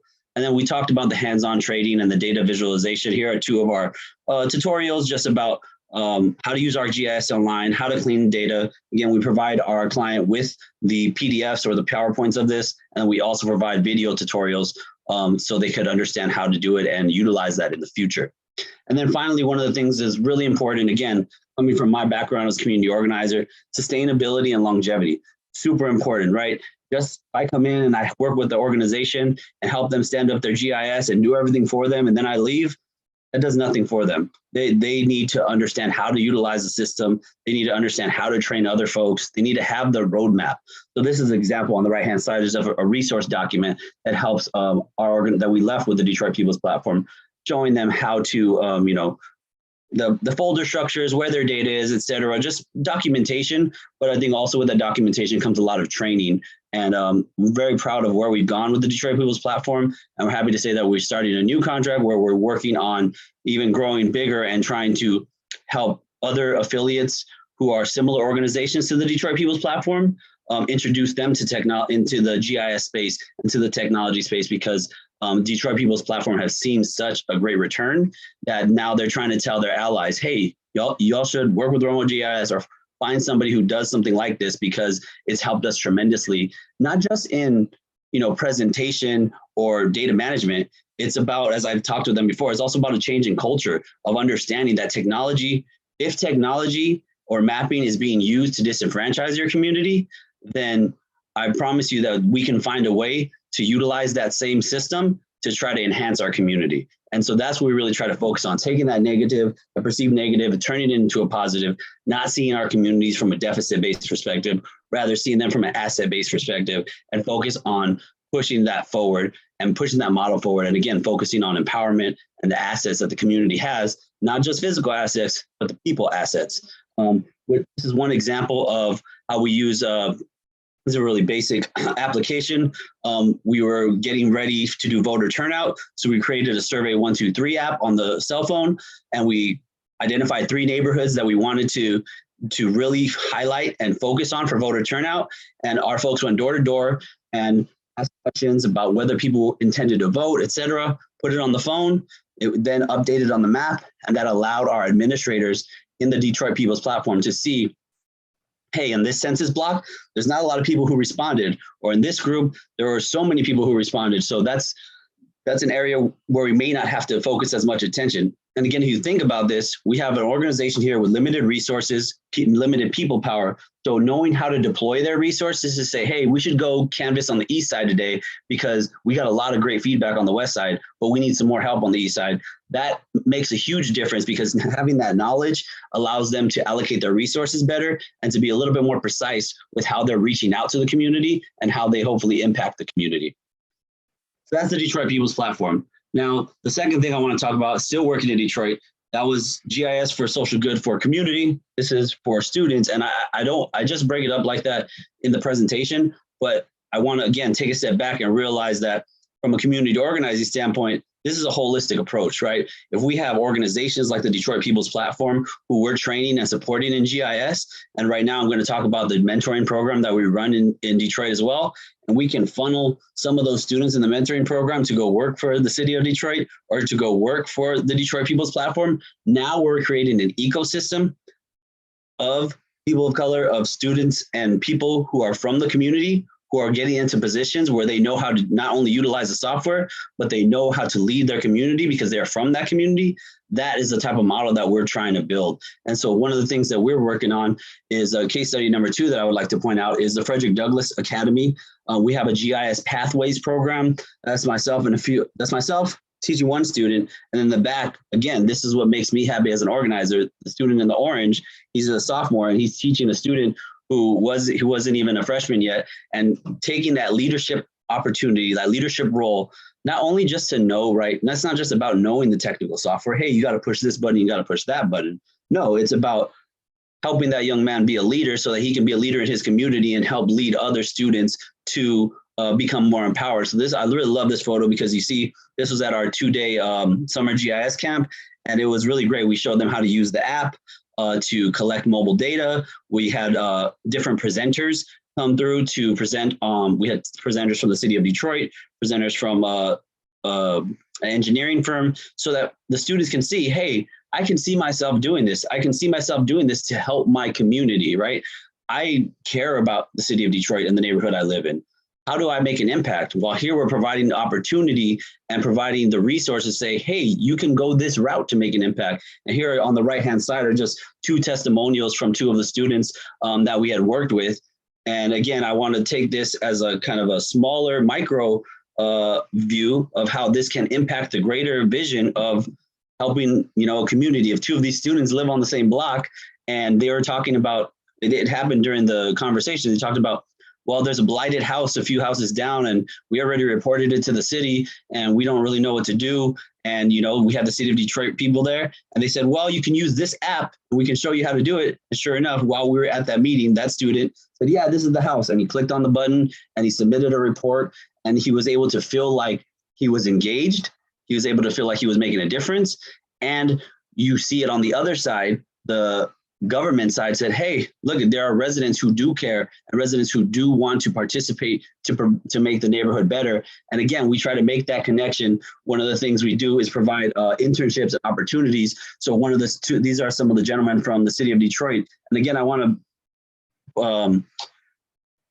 to be clear here that this was really important because all the men here in this picture, at least, were men of color who represented the students who were in the community. And all of these gentlemen are from Detroit. So again, you see this kind of endogenous growth and this feedback of being able to support one another and having that community pride. And I think that's where the GIS is one great tool, but is not the only tool. And there are a few different ways to use technology to improve social good.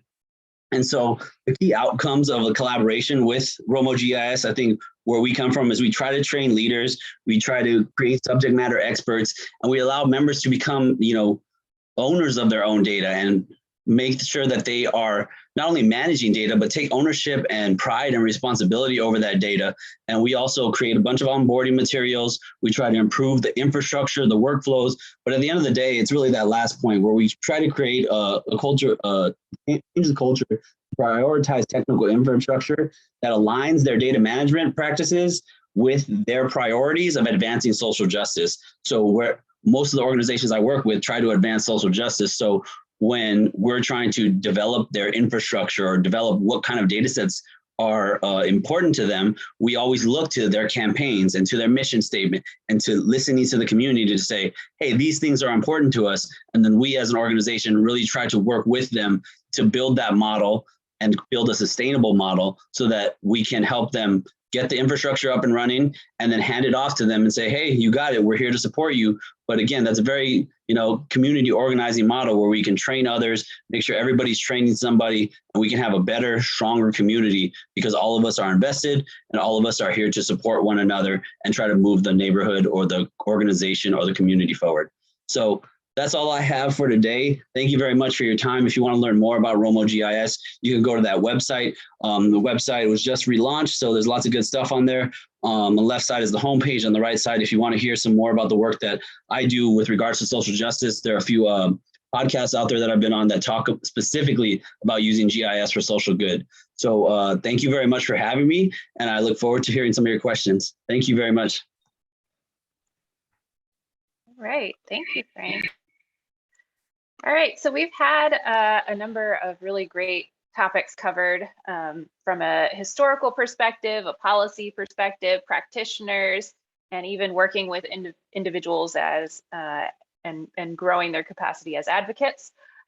So please feel free to drop your questions in the chat. We're going to start going through those now. The first question is, how do we overcome the tendency to pick the slide data that powerfully promotes the org's mission, but results in decision-making and policy responses that miss the systemic impacts and problems? And that question is from Andrew, if you'd like to elaborate. I can just go really fast thinking about, you need to start with a well-defined question. If you start with a well-defined question and you formulate it properly, you're not going to be distracted by throwing everything at it. You know what I mean? You're gonna know what the scientific formulation of the question and what sorts of data you need, and you're going to have to be able to hold that tension. When I say hold attention, I don't mean attention, I mean a tension between maybe what you think subjectively and the objectivity that answering the question correctly requires. I'm done.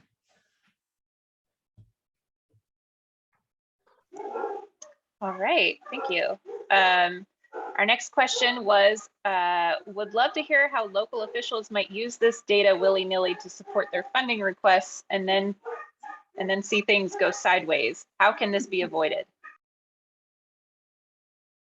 I responded that in the chat. I think that's where someone like the organization I'm working with, Detroit People's Platform, Detroit is a city that is, had bankruptcy a while back and has now seen a very much influx of funding through the pandemic and after the pandemic. And all my client is concerned about is, where is this money going? Where is this money going? And I think that's a valid question. And a lot of organizations have that question. And the answer is, trying to push. And I think that's where the community organizing piece comes in, because we have to be able to put pressure on those officials to be held accountable, to be transparent with the data. So we know how to organize and mobilize people, but we also need to make sure that our people on the ground know how to speak that language, because if we show up to those meetings and they're throwing a bunch of technical language around that our folks have not been trained on, that's a really surefire way for them to kind of get away with a little bit here, a little bit there. So I think it's a multi-pronged approach where you have your community organizing pieces, you have your mobilization pieces, but there's also educational piece of the community that needs to happen so they can kind of go toe to toe with those officials when they're trying to sidestep certain questions or not be transparent about that data. I think another comment I'd make on that same question, but we also need to think of government, people who work for government are members of the community also. And definitely in King County, like with Microsoft and Amazon and, and companies like that, I've been at parties and talking to people who work for those companies, and they're making 2 or 3 times the amount of money that I am. So why did I stay at King County? It's because I believe that I was making a difference in the community.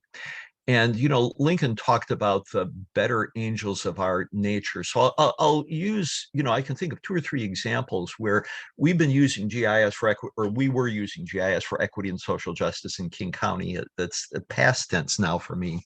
And one example, this kid in Germany who started the Billion Trees Initiative. Like if we plant 1 billion trees worldwide, we're going to sequester so much carbon, it'll make a great contribution to climate change. So King County, about 4 or 5 years ago, started a Million Trees Initiative. So funding to provide seedlings and going out in the community and planting trees. And about halfway through the program, we started to look at the equity and social justice impact. And lo and behold, we found that the trees were being planted, number one, where there were trees, number 2, where there were more affluent communities, number 3, where, there were not heat islands.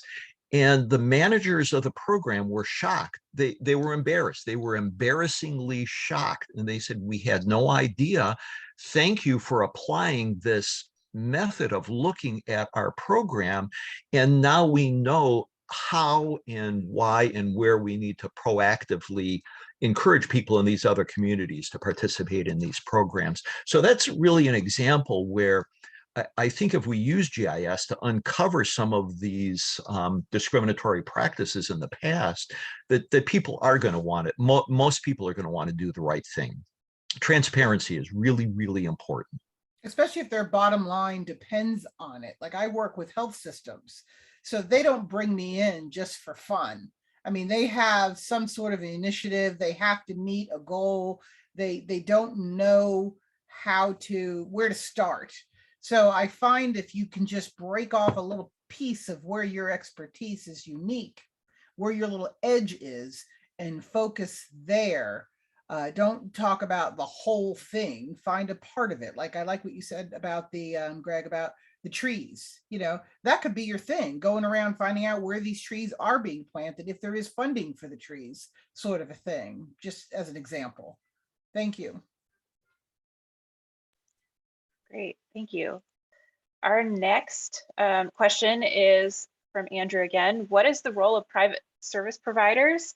They have this or similar data, but don't share, ? Yes, in terms of the the broadband service providers, they definitely participate in this project, or the broadband mapping aspect of it. They have to submit data to the FCC twice a year, but that actually relates to part of the challenges is that they don't typically have their network information or service areas actually in a geospatial format. So they're looking at census block codes and not knowing what areas those actually refer to, and they're not visualizing what they're actually submitting. And so that has really compounded some of the problems with the current federal data collection. And then where we come in is one of the things that we do is work to establish relationships with all the broadband service providers to work with them where they're at. So if they don't have GIS, they don't have any type of map or anything location-based that shows where their service areas are, we're going to work with them where they're at with the information they do have so that we can then develop that service area for them, sometimes for the first time, so that they can then use that for more accurate reporting and then be able to understand and identify where those unserved people are that are near their service area, that they can then apply for grants and other funding to expand to more people. Can I ask Ashley a question? Sure. Not verboten. Because, you know, I've used the census data, the pulse surveys, and the census data about broadband access. I'd be really interested to see how accurate the self-report of the families saying they have access is to your data from on the service side. You know what I mean? I mean, do you marry the two when you do your reports? I'm done. From a GIS perspective, that is not something that I've looked at. We have a research department that actually collects residential surveys where they will go out and ask very specific questions about, you know, hey, are you connected to the internet? Do you know what speeds you have? Are you satisfied with your internet connection? Do you have a barrier to not subscribing? Is it because it doesn't exist? You can't afford it? You don't have a computer or a device? So we have another department that looks at that and then also looks at the census data and ACS. But I don't know that we have any studies that are very specific to a community that would say, here's the census data versus what our individual surveys are showing. I don't think that we've done that level of in-depth work. Thank you. We have another question in the chat from Lizzie Biddle. Lizzie, if you're still on here, would you mind asking this question? I want to make sure that we get it right. Sure. Thanks for taking that question. I'm just curious to hear. We focus a lot broadly in general on the compounding historical and present disproportionalities that marginalized communities have experienced. And that's really important. And I'm curious if there's any of the panelists or others are also looking at, well, if we want to level the playing field, what's the other side of the playing field? What's the compounding advantages?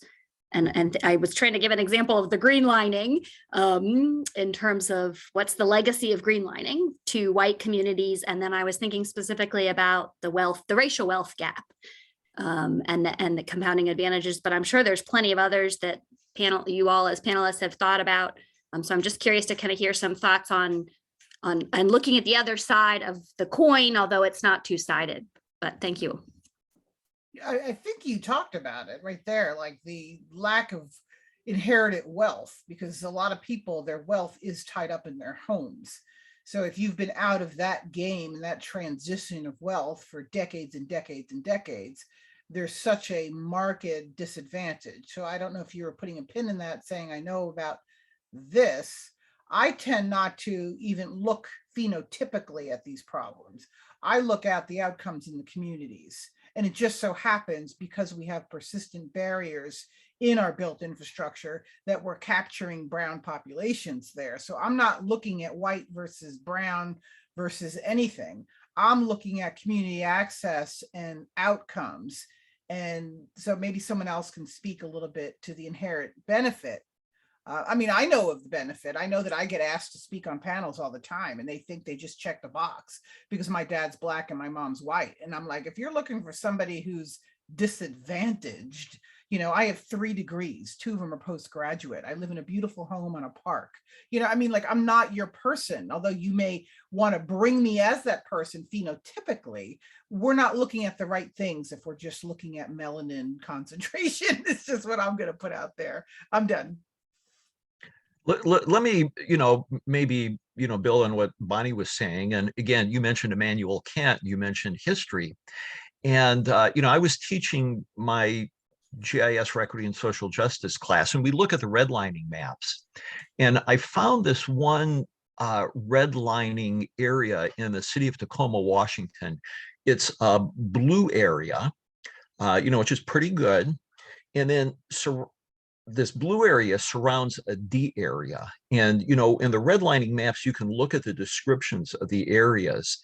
And so I looked at the description of this D area, and the description from the 1930s said, this area is completely similar to this B area, with one exception.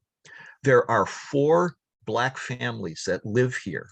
And even though they're professionals, the fact that they were Black families, we know, in the terms of this, makes this a less desirable area. And when I was teaching this, one of the students said, we could go back to the census data for the 1930s and 1940s and determine who those families are.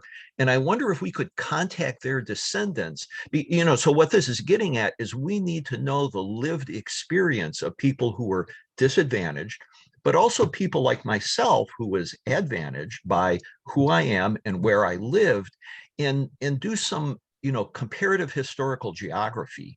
And I think that's what's needed, especially in the area of greenlining, like how the white community has been so advantaged. We need those parallel studies, and that's one way of doing that, I believe. And also we need to kind of pull away from the counterfactual analysis, where we look at a checkbox and we say, oh, well, if this person was this color instead of this color, this outcome would be different. No, because we travel, yes, with our phenotype, but with that comes our culture, comes our belief system, comes our religion, comes our education. There's so much that race isn't capturing. And I know when I speak to large groups about this, you can see people shift when I start talking about it. They get really uncomfortable. But they have to we have to see it through. And once you get to the end of the discussion, they start understanding how unique we all are. And it's not really reduced to race necessarily. So I love your question. I mean, I think it was a very brave and important question to consider. So thank you. We have time for, I think, one more question, and we've got a couple more in the chat. So if we don't get to your question, please feel free to contact us. We're happy to follow up with you. This next question, I think, is getting at this point of, people in government or in leadership positions. They have their own GIS data, and they don't seem to listen to the community in the first place, and they prefer to push their own projects. So how do we get people started? How can we shift that so that people can feel empowered with GIS and with information to help get the leadership attention? Increase data literacy. And counter mapping, empowering. Frank speak on that too, or Greg, or Ashley. Well, no, what Frank's program there in Detroit, like it's counter mapping, putting the power of mapping in the hands of people in the community.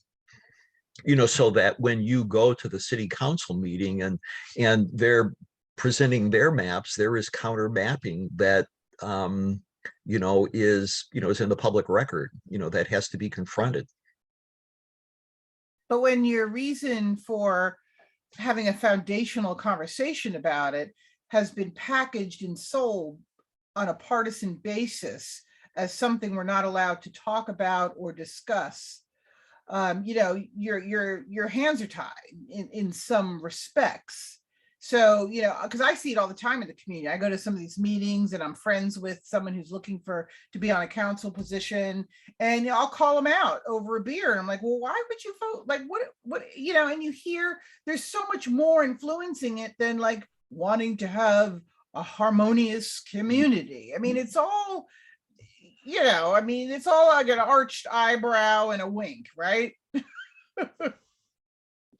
Absolutely. I think I'll be, I don't know, again, coming from my perspective as an organizer, I try to help the clients that I work with recognize, and I think Greg's right in saying, you know, counter mapping. I think it's a valid term. However, I think, you know, I really tried to say, hey, you know, because I know I've seen both sides of it, right? I've seen behind the curtain on the city side as well. I'm not at the city of Detroit in particular, just in general, folks. Data right now is power, and I think that's really what is wrapped up in mapping and data are these power dynamics. And so I think when I work with my clients, I really try to showcase, hey, we can re-articulate this whole narrative. We can re-articulate this whole framework. It's not necessarily, we're not even responding to their data. We're creating our own data. We're creating our own ecosystems and creating our own systems that we can support ourselves, can provide information to the community, provide access to that information, because we've seen it through COVID. You know, some of our community members don't trust those in power.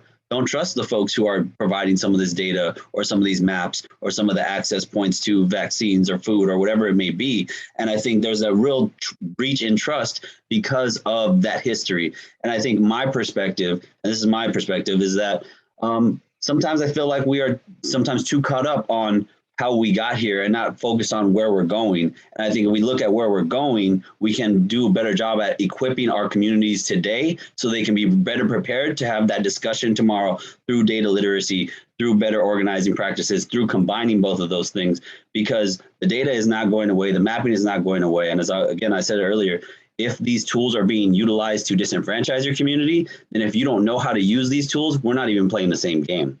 And that's what's really important, is that we help equip our community members to play this new system, to play within this new system of data and power and mapping, because that is where we're going. That's where we already are. And the less access to data or data literacy or maps or any of that a community has, I guarantee you there's less power in that community. And I think that's what it comes down to. Excellent. Yes, thank you so much for that, for wrapping us up with that, Frank. I'm going to pass it off to Stephen now. Thank you so much to the panelists and to our audience today. I really appreciate you being here and sharing your expertise in this subject matter. Thank you, Meredith. This was an outstanding housing hangout. So much beneficial information. I have ties to Detroit, where I worked at Wayne State in the Center for Urban Studies, doing a lot of mapping back in the early 2000s. Greg, the work up in Seattle as a school teacher there resonates. Bonnie, the work locally, I just dropped in the chat a paper I finished for E Pluribus Unum on the racialized history of planning in the South, with Greensboro being one of the focus areas. This is my final housing hangout. I will be moving to the Institute for Minority Economic Development next month. My new contact information is in the chat. I'll drop that again. Happy to stay in touch with many of you. This is 7 years now that we've been doing the housing hangouts. They have made an impact. They are a great place to learn more about the community, to discuss these problems that we have and how we might address them, how to empower communities. As Andrew has pointed out in several comments, informing people so that they can make choices, so that they can lobby for interventions that represent their needs. I've had a great time hosting these and enjoyed so many of these rich conversations, and look forward to being in the audience in the future. Thank you, Meredith, for putting together a great panel, and we'll see everyone soon for the participatory budgeting presentation coming up shortly on the 12th, was it, Renee? Yep. Yes, the 12th. On the 12th at 9:30. 9:30, yes. And next month for the first Friday housing hangout. Thank you, everyone. Bye-bye.